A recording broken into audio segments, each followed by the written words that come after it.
Bocca idman növü üzrə Senikap Azərbaycan çempionatının final mərhələsi keçirilib. Əmək və Əhalinin Sosial Müdafiə Nazirliyinin tabeliyində Sosial Xidmətlər Agentliyi, Milli Paralimpiya Komitəsi, Bocca İdman Federasiyası və Seni şirkətinin dəstəyi ilə Bocca idman növü üzrə Senikap Azərbaycan çempionatının final mərhələsi keçirilib. Vətən müharibəsində şəhid olan qəhrəmanlarımızın övladlarının ifasında Azərbaycan himni səsləndirilib. Həmçinin himnin sözləri əlilliyi olan şəxslərin tərəfindən işarət dilində təqdim olunub.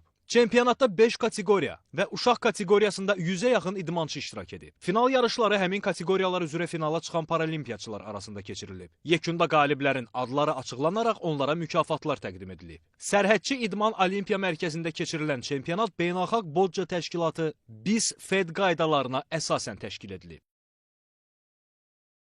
Hal-hazırda 100-ə yaxın əlilliyi olan insanlar Əmək və Əhalinin Sosial Müdafiəsi Nazirliyi, Sosial Xidmətlər Agentliyi, Milli Paralimpiya Komitəsi və Seni şirkətinin dəstəyi ilə, tərəfdaşlığı ilə Azərbaycan çempionatı keçirilir. 5 kateqoriyadan və uşaqlardan ibarət 100-ə yaxın əl arabasında insanlar buradadır.